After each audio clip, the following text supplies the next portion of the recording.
Hello, everyone. My name is Karen, and I am the Associate Counselor here at Plexus. Welcome to the Transitioning to College workshop. In this workshop, I will inform you about different things you can do in order to have a successful transition into college. And with that said, let's go ahead and get started. Let's start off with what to do after submitting SIR.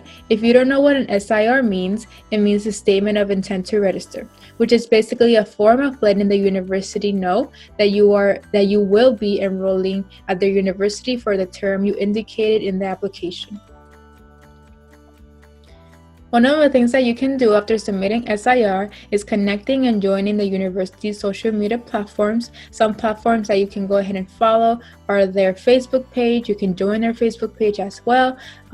You can follow them on Twitter. You can follow them on Instagram or any other social media platforms that your university may have. Another thing you can also do is joining the university Facebook page, your class of blank Facebook page, depending on the year you're graduating from the university. This is something that a lot of universities do, which is they create a page for you in order to connect with other peers that have been accepted at the same time that you did. You can complete your checklist. After you submit your SIR, the university usually gives you a checklist of things you need to complete. Some things that may be included in that checklist are sending your high school transcripts if you haven't yet, sending your immunization records, registering for orientation, etc. You can send your transcripts and send your test scores if you haven't yet. As I mentioned before, this may be things that are included in your checklist. Let's talk about summer. So I know that this is summer vacation, but it's also the time to explore different things, especially if it's the summer before going to college. First, attend orientation. As I mentioned in the previous slide, this is usually one of the things that is included in your checklist, which is registering for orientation. You can take summer classes. If you take summer classes, this will allow you to gain college credit, and it will also save you time when you are completing college courses, or your major, of course.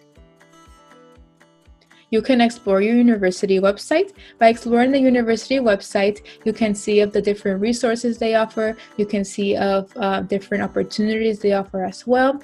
Maybe there is a club you want to join that you may see on the websites and things like that. Look for resources. Success centers. You are going to college for your academics in order to gain a higher education, and these success centers are the ones that will be able to help you in being successful in your college career. So you can go ahead and explore different success centers that they offer at your school. Tutoring centers. Universities really want to set you up for success, and they want you to be successful. And they usually offer tutoring centers on a variety of subjects. So you can go ahead and explore the different tutoring services they offer and see if they offer one in the major. Career centers. Let's say maybe you want to get a job or get an internship while you are still in college. These career centers can help you with that. They can also help you in finding a job after college. Office hours. You may already be familiar with office hours because maybe a lot of your high school teachers may have offered them. University professors also do, or most of them actually. If your professor does not offer office hours, you can usually book an appointment with them to be able to ask them some questions. Look for your community. Get involved. As I mentioned in one of the previous slides, you can explore university websites to see if there are any clubs that spark your interest. If not, during the first week of school or throughout your college career, you can explore the different clubs. Maybe there is some tabling around of people who want to recruit you for their club. Get involved. Some ways that you can get involved are by joining clubs and organizations. You can explore the website, as I mentioned in one of the previous slides, to see if there is any club from the list that sparks your interest and that you're interested in joining, or if there is an organization that you would like to join as well. Or you can also explore the different tabling that is happening on the campus to see if maybe there is somebody who is interested in recruiting you for their club. Reach out to your peers. If you reach out to your peers, maybe they have a specific recommendation of something that you might also be interested in. So reach out to your peers to see what they can recommend for you. Housing communities. If you are living in a freshman dorm or in a freshman type of housing, they usually offer a lot of housing communities. That is, maybe your community is geared towards a specific topic or towards a specific organization that they support. So you can go ahead and join or explore different housing communities while you're filling out the housing application. Do not cram everything the day before an exam. This can also be called procrastination.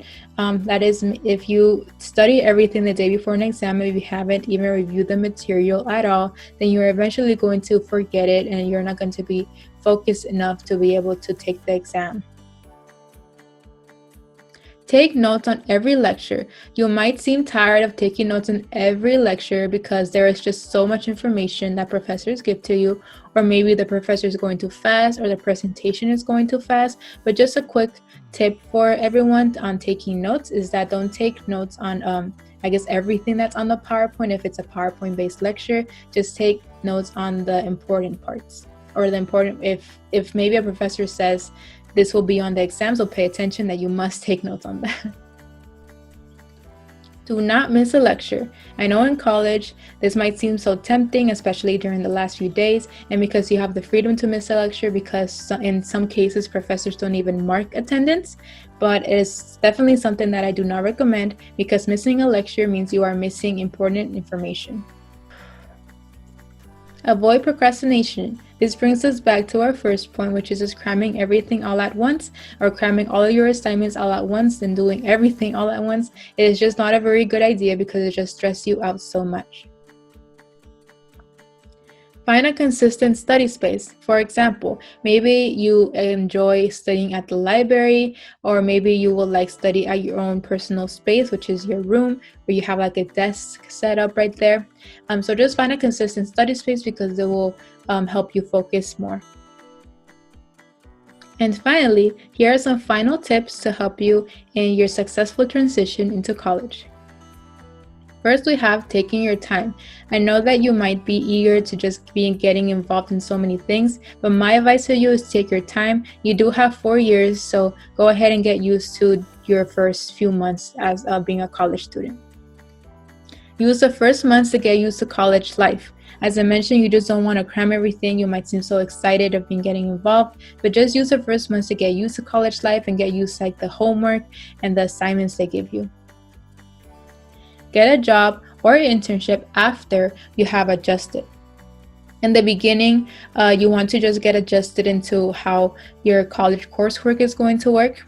And after you have adjusted, you can explore different job opportunities and internships that may be related to your major. Focus on yourself and your goals. In college, there might be a lot of cases where you might be feeling burnt out because there's just so much coursework coming along your way. But be sure to practice self-care and practice a lot of, ways to take care of your mental health. If you need to reach out to someone, you can explore the different resources there is in your college community. And also just focus on your goals. Don't forget about the reason you are attending college, which is to get your desired degree and to be successful. Stay in touch with your family and friends. This goes for any student who is attending a local college or a college out of state or a college far from home. Any student, don't forget to reach out to your family and friends. All right, we have reached the end of this workshop. Thank you everybody for joining me.